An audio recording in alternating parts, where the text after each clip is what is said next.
Hi friends, Nehal art classes में आपका फिर से स्वागत है। आज जो कि है मैट्रिक क्लास 10th का जो कि हिस्ट्री सब्जेक्ट का जो कि चैप्टर नंबर 7th है, जो कि व्यापार और भूमंडलीकरण क्वेश्चन जो कि ऑब्जेक्टिव क्वेश्चन का आज हम लोग डिस्कस करेंगे। इसमें 1 से लेकर 50 क्वेश्चन का आज डिस्कस करेंगे। और आप लोग इस चैनल पर अगर नए हैं तो इस चैनल को सब्सक्राइब करें और बेल आइकन को दबाना न भूलें।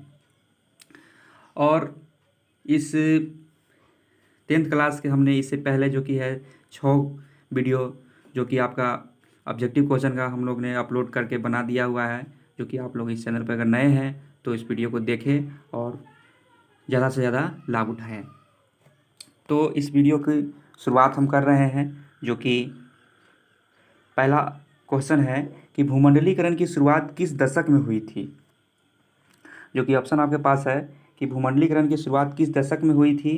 तो इसका ऑप्शन आपके पास है कि 1990 के दशक में, बी 1970 के दशक में, सी जो है 1960 के दशक में और डी है 1980 के दशक में। तो इसका राइट आंसर बनेगा ऑप्शन नंबर ए, जो कि 1990 के दशक में।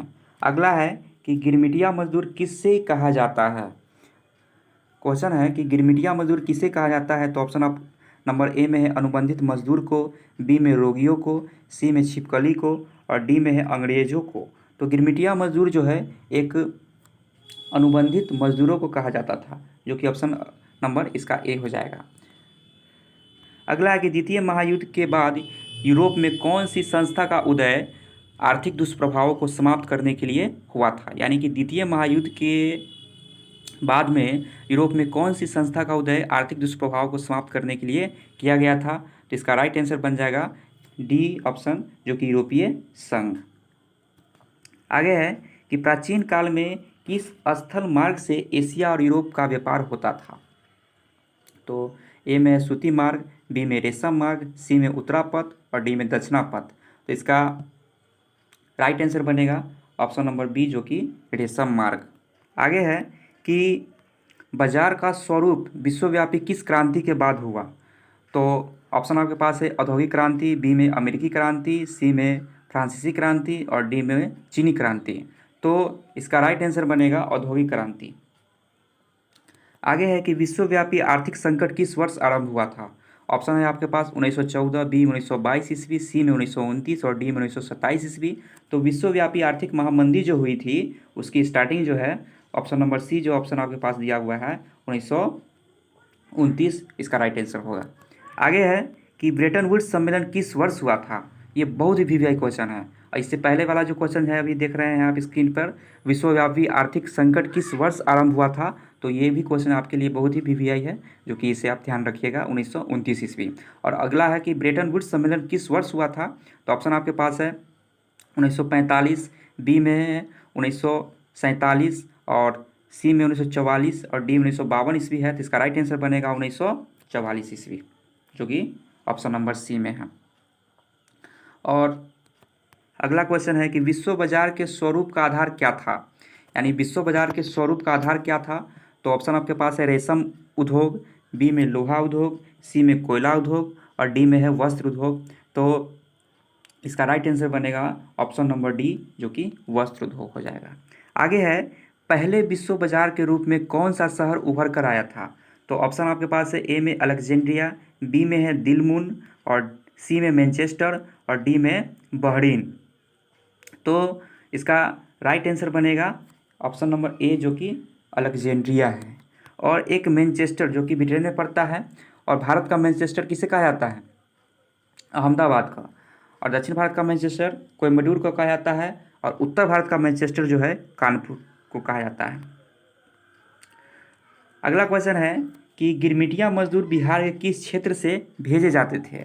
तो गिरमिटिया मजदूर जो है भारत के यानी बिहार के किस क्षेत्र से भेजे जाते थे। तो ऑप्शन आपके पास है ए में पूर्वी क्षेत्र, बी में पश्चिमी क्षेत्र, सी में उत्तरी क्षेत्र और डी में दक्षिणी क्षेत्र। तो इसका राइट आंसर बन जाएगा ऑप्शन नंबर बी, जो कि पश्चिमी क्षेत्र से आता था। अगला है सिकंदर कहाँ का निवासी था। तो सिकंदर जो है वो सिकंदर कहाँ का निवासी था। तो ये है ऑप्शन आपके पास है रोम, बी में चीन, और सी में है यूनान, और डी में है मैसूर, मिस्र। तो इसका राइट आंसर बन जाएगा ऑप्शन नंबर सी, जो कि यूनान का था।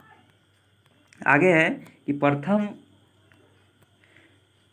विश्व युद्ध की समाप्ति के बाद किसके द्वारा यूरोप की अव्यवस्था को पुनर्जीवित करने का प्रयास किया गया है। एक बार फिर सुन लीजिए कि प्रथम विश्व युद्ध की समाप्ति के बाद किसके द्वारा यूरोप की अव्यवस्था को पुनर्जीवित करने का प्रयास किया गया। तो इसका राइट आंसर है ऑप्शन नंबर सी, जो कि अमेरिका। और आप जानते होइएगा कि प्रथम विश्व युद्ध कब से कब हुआ था, जो कि 28 जुलाई 1914 ईस्वी को इसकी स्टार्टिंग हुई थी, और इसका लास्ट जो है समाप्ति जो है 11 नवंबर 1918 ईस्वी को हो गया था। जो कि इसमें पूरे वर्ल्ड दो भागों में बटा था, एक मित्र राष्ट्र था और धुरी राष्ट्र, एक दूसरा जो था वो धुरी राष्ट्र था। तो मित्र राष्ट्र की नेतृत्व जो है वह इंग्लैंड, अमेरिका, ये देश था, और धुरी राष्ट्र का नेतृत्व जो था वह जर्मनी, ऑस्ट्रिया, हंगरी, इटली इसमें शामिल था, जिसमें मित्र राष्ट्र की जीत हुई थी। और प्रथम विश्व युद्ध की जो है समाप्ति के बाद इसमें एक राष्ट्र संघ की स्थापना हुआ था, जिसका 1920 में स्थापना किया गया था। तो आगे हम बढ़ते हैं। नेक्स्ट क्वेश्चन है कि विश्व बाजार का विस्तार आधुनिक काल में किस समय से आरंभ हुआ। तो क्वेश्चन है कि विश्व बाजार का विस्तार आधुनिक काल में किस समय से आरंभ हुआ था। तो इसका राइट आंसर बनेगा ऑप्शन नंबर बी, जो कि 18वीं शताब्दी। आगे है कि कच्ची कपास का निर्यात 1800 से 72 के बीच 5% से बढ़कर कितना प्रतिशत हो गया था। तो इसका राइट आंसर होगा 35%। आगे है आर्थिक संकट के कारण यूरोप में कौन सी नई शासन प्रणाली का उदय हुआ। यानी क्वेश्चन है कि आर्थिक संकट मंदी के कारण यूरोप में कौन सी नई शासन प्रणाली का उदय हुआ था। तो इसका राइट आंसर बन जाएगा फांसीवादी नाजीवादी शासन। आगे है आधुनिक युग में अर्थव्यवस्था के क्षेत्र में होने वाली सबसे बड़ी क्रांति कौन सी थी। तो इसका राइट आंसर होगा औद्योगिक क्रांति। आगे है कि होसे मेला का आयोजन कहाँ किया जाता था। होसे मेला का आयोजन कहाँ किया जाता था। तो इसका राइट आंसर बनेगा ऑप्शन नंबर सी, जो कि त्रिनाद में। आगे है कि रेशम मार्ग कहाँ से आरंभ होता था। तो इसका राइट आंसर बनेगा ऑप्शन नंबर बी, जो कि चीन से। अगला है कि वृहत उत्पादन व्यवस्था किस देश से आरंभ की गई थी। तो ऑप्शन आपके पास है ब्रिटेन, बी रूस, और सी अमेरिका, और डी जर्मनी है। तो इसका राइट आंसर बनेगा ऑप्शन नंबर सी, जो कि अमेरिका। आलू अकाल किस देश में हुआ था। तो आलू अकाल जो है किस देश में हुआ था। तो आलू अकाल जो है ऑप्शन नंबर इसका हो जाएगा बी, जो कि आयरलैंड से है। अ से आलू, अ से आयरलैंड। अगला है कि कॉर्न लॉ किस देश में पारित किया गया था। कॉर्न लॉ जो है किस देश में पारित किया गया था। इसका राइट आंसर ऑप्शन बनेगा ऑप्शन नंबर डी, जो कि ब्रिटेन। अगला है कि नूडल्स किस मूल का था। तो ऑप्शन आपके पास है चीनी, बी भारतीय, सी यूरोपीय, और डी जापानी। तो इसका राइट आंसर बनेगा नूडल्स जो था वो चीनी था। ऑप्शन नंबर इसका ए हो जाएगा। आगे है अंतर्राष्ट्रीय आर्थिक विनिमय का प्रवाह किस प्रकार के प्रवाह पर आधारित नहीं था। तो इसका राइट आंसर होगा ऑप्शन नंबर डी, जो कि उद्योग। अगला है इंग्लैंड कपाल का आयात मुख्य रूप से कहाँ से करता था। यानी इंग्लैंड कपाल का आयात मुख्य रूप से कहाँ से करता था। तो इसका राइट आंसर होगा भारत से, जो कि इसका राइट आंसर ए हो जाएगा। ऑप्शन नंबर अब चलिए अगला क्वेश्चन है कि यूरोपीय राष्ट्रों ने अफ्रीका का आपसी बंटवारा किस वर्ष किया। यानी यूरोपीय राष्ट्रों ने अफ्रीका का आपसी बंटवारा किस वर्ष किया था। तो इसका राइट आंसर बनेगा ऑप्शन नंबर बी, जो कि 1885 ईस्वी। और 1885 ईस्वी का एक डेट जो भारत में भी कांग्रेस का स्थापना हुआ था, कांग्रेस पार्टी का स्थापना हुआ था। आगे है कि ब्रिटिश सरकार ने गिरमिटिया श्रमिकों की व्यवस्था किस वर्ष समाप्त कर दी थी। यानी ब्रिटिश सरकार ने गिरमिटिया श्रमिकों की व्यवस्था किस वर्ष समाप्त की थी। तो इसका राइट आंसर हो जाएगा 1921 ईस्वी। आगे है आर्थिक महामंदी से कौन सा देश सबसे कम प्रभावित हुआ था। यानी क्वेश्चन है कि आर्थिक महामंदी जो है से किस देश, कौन सा देश है जो सबसे कम प्रभावित हुआ था। तो एक बार ऑप्शन सुन लीजिए कि अमेरिका, बी में ब्रिटेन, सी में फ्रांस, डी में जर्मनी। तो इसका राइट आंसर हो जाएगा ऑप्शन नंबर सी, जो कि फ्रांस। आगे है कि ओलावा सम्मेलन किस वर्ष हुआ था। ओलावा सम्मेलन जो किस वर्ष हुआ था, तो ऑप्शन आपके पास है ए में 1929, बी में 1930, सी में 1932 और डी 1935 ईस्वी। तो इसका right answer option number C हो जाएगा 1932 ईस्वी। आगे है विश्व व्यापार संगठन की स्थापना किस वर्ष की गई थी, यानी WTO की स्थापना किस वर्ष की गई थी। तो इसका राइट आंसर हो जाएगा ऑप्शन नंबर डी 1995 ईस्वी। आगे है G3 की स्थापना, G3 की स्थापना किस वर्ष हुई थी। तो इसका राइट आंसर हो जाएगा ऑप्शन नंबर सी, यानी 1975। अगला है कि संयुक्त राष्ट्र मौद्रिक एवं वित्तीय सम्मेलन किस वर्ष हुआ था। तो ऑप्शन आपके पास है 1932, बी में 1933, सी में 1943 और डी 1944 ईस्वी। तो संयुक्त राष्ट्र मौद्रिक एवं वित्तीय सम्मेलन किस वर्ष हुआ था, इसका राइट आंसर हो जाएगा ऑप्शन नंबर डी 1944। आगे है कि यूरोपीय इकोनॉमिक कम्युनिटी EEC की स्थापना किस वर्ष हुई थी। तो इसका ऑप्शन आपके पास है 1944, बी 1948, सी 1957, डी 1960। इसका राइट आंसर हो जाएगा ऑप्शन नंबर सी, जो कि 1957 ईस्वी है। आगे है कि कॉर्न लॉ द्वारा ब्रिटेन में किस अनाज का आयात प्रतिबंधित कर दिया गया था। तो इसका राइट आंसर हो जाएगा ऑप्शन नंबर सी, जो कि मक्का का। अगला है कि 1820 से 1914 के बीच विश्व व्यापार में कितने गुणों की वृद्धि हो चुकी थी। यानी क्वेश्चन है कि 1820 से 1914 ईस्वी के बीच विश्व व्यापार में कितने गुणे की वृद्धि हो चुकी थी। तो ऑप्शन आपके पास है 15 से 20 गुना, 25 से 40 गुना, सी में है 20 से 40 गुना और डी में 30 से 50 गुना। तो इसका राइट आंसर हो जाएगा ऑप्शन नंबर बी, जो कि 25 से 40 गुना हो गया था। आगे है कि भारत के किस प्रदेश में से अधिकांश गिरमिटिया श्रमिक बाहर ले जाए गए थे। तो इसका राइट आंसर हो जाएगा ऑप्शन नंबर डी, जो कि ऑप्शन से आप इसको कर सकते हैं, जो कि उत्तर प्रदेश। आगे है कि पास्ता सिसिली जो कि इटली में किनके द्वारा ले जाया गया था, यानी पास्ता सिसिली किनके द्वारा ले जाया गया था। तो ऑप्शन आपके पास है चीनियों द्वारा, बी में अरबियों द्वारा, सी भारतीयों द्वारा, डी पुर्तगालियों द्वारा। तो इसका राइट आंसर हो जाएगा अरबों द्वारा। आगे है कि धन निष्कासन का सिद्धांत का प्रतिपादन किसने किया था। तो फिरोज शाह मेहता, बी में है बाल गंगाधर तिलक और सी में दादा भाई नौरोजी और डी में है महात्मा गांधी। तो इसका राइट आंसर हो जाएगा ऑप्शन नंबर सी, जो कि इसका दादा भाई नौरोजी। इन्हें वयोवृद्ध पुरुष भी कहा जाता है।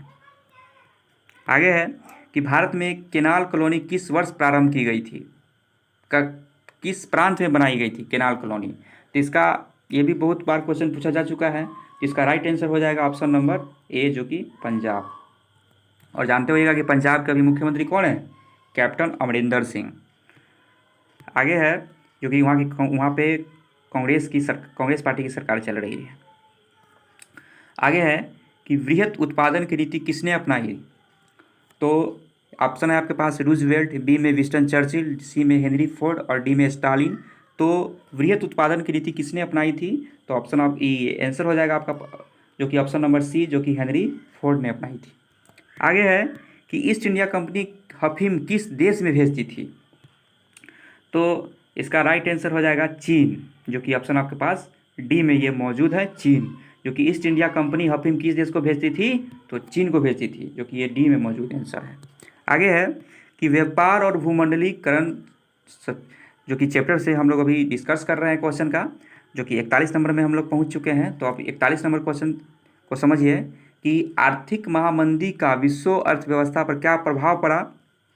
तो इसका ऑप्शन आपके पास है उत्पादन में तेजी, बी में उपभोक्ता वस्तुओं की मांगों में बढ़ोतरी, सी में अकाल, डी में बेरोजगारी।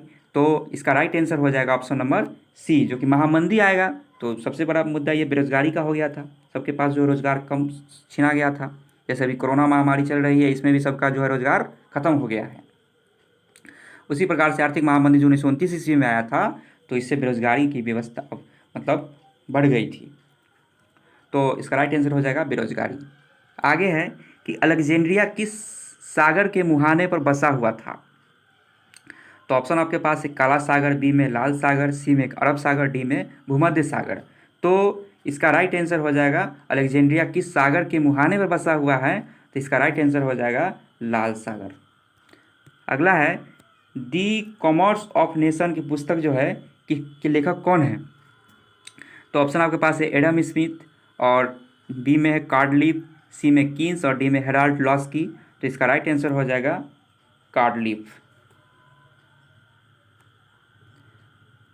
आगे है कि भारत में आर्थिक महामंदी का सबसे बुरा प्रभाव किस वर्ग पर पड़ा था? ए में है किसानों पर, बी में व्यापारियों पर, सी में जमींदारों पर, डी में नौकरी पेशा लोगों पर। तो इसका सबसे अधिक बुरा प्रभाव पड़ा था ऑप्शन नंबर ए, जो कि किसानों पर पड़ा था। आगे है कि क्रिस्टोफर कोलंबस आलू कहाँ से यूरोप ले गया? तो क्रिस्टोफर कोलंबस आलू जो है कहाँ से यूरोप ले गया था? तो ऑप्शन आपके पास है इंग्लैंड से, बी अमेरिका से, सी भारत से, डी अफ्रीका से। तो इसका राइट आंसर हो जाएगा अमेरिका से। और एक बार और जान लीजिए कि कोलंबस जो है अमेरिका की खोज किया था, जो कि 1492 ईस्वी में किया था, और भारत का खोज जो है वो वास्को डी गामा किया था, जो कि 1498 ईस्वी में किया था। आगे है कि किस अमेरिकी राष्ट्रपति ने न्यू डील लागू की थी? तो न्यू डील लागू की थी, ये भी क्वेश्चन बहुत बार पूछा जा चुका है, आगे आने की इसकी संभावना है, तो इसको भी ध्यान रखिएगा कि अब किस अमेरिकी राष्ट्रपति ने न्यू डील लागू की थी। तो इसका ऑप्शन आपके पास है वुडरो विल्सन, बी में आइजनहावर, सी में FD रूजवेल्ट और डी में है जॉन F कैनेडी। तो इसका राइट आंसर हो जाएगा ऑप्शन नंबर सी, जो कि रूजवेल्ट। आगे है कि अमेरिका में गुलाम कहाँ से ले जाए जाते थे? तो इसका राइट आंसर हो जाएगा सी, अफ्रीका से। आगे है कि भूमंडलीकरण शब्द का इजाद किसने किया था? तो इसका जो कि ऑप्शन आपके पास है किन्स ने, बी में विरिया ने, सी में फ्रेडरिक विलियम ने, डी में जॉन विलियमसन ने। तो इसका राइट आंसर हो जाएगा कि भूमंडलीकरण शब्द का इजाद किसने किया था? इसका राइट आंसर हो जाएगा जॉन विलियमसन ने। अगला है कि विश्व अर्थव्यवस्था को सुधारने में किससे सहायता मिली? तो ए में ऑप्शन आपके पास है बी मैक्सिको से चांदी का निर्यात से, बी में अमेरिका से कपास निर्यात से, सी में भारत से सोने के निर्यात से, और डी अरब देशों से पेट्रोल के निर्यात से। तो इसका राइट आंसर हो जाएगा ऑप्शन नंबर सी, जो कि भारत से सोने के निर्यात से। भारत को पहले सोने का चिड़िया भी कहा जाता था। आगे है कि गिरमिटिया अमीक किन्हें कहा जाता है, यानी गिरमिटिया अमीक किन्हें कहा जाता है? तो ऑप्शन आपके पास है अनुबंध एग्रीमेंट के अंतर्गत ले जाया गया, जिन्हें अनुबंध के आधार पर ले जाया गया, बी में जिन्हें ज़बरदस्ती ले जाया गया, सी में ऑप्शन आपके पास है जिन्हें सिर्फ कृषि कार्यों के लिए ले जाया गया, और डी में जिन्हें सिर्फ खदानों में काम करने के लिए ले जाया गया। तो इसका राइट आंसर हो जाएगा ऑप्शन नंबर ए, जो कि जिन्हें अनुबंध के अंतर्गत ले जाया गया। इस प्रकार से आपका 1 से 50 क्वेश्चन का हमने डिस्कस करा दिया है। और इस चैनल पर जो भी स्टूडेंट अभी नए हैं तो इस चैनल को लाइक और सब्सक्राइब ज़रूर कीजिएगा। और इस जो 10th के इस बार के स्टूडेंट हैं, अगर वो ITI करना चाहते हैं तो हम ITI के जो कि ITI में भी 150 क्वेश्चन का परीक्षा होता है, उसमें भी जो है आपको 50 नंबर GK GS का परीक्षा होता है। इसमें जो है आपको GK क्वेश्चन का भी हम जो है आगे जो है इसका डिस्कस कराएंगे। तो आप लोग इस वीडियो के अंत तक बने रहने के लिए तो आपको धन्यवाद है ही, लेकिन आप आगे भी इस चैनल पर बरकरार जो है अपनी सुनिश्चित कीजिएगा, जो कि आपको अधिक से अधिक लाभ मिले। क्योंकि ITI मैट्रिक करने के बाद आपकी ITI जो भी स्टूडेंट करना चाहते हैं तो इस पर ITI से संबंधित चीज़ें का जो वीडियो अपलोड होगा तो इसे भी जरूर देखकर आपका आगे का काम आसान हो जाएगा। तो इस वीडियो को हम अब समाप्त करते हैं, और इस वीडियो के अंत तक बने रहने के लिए आपको बहुत बहुत धन्यवाद।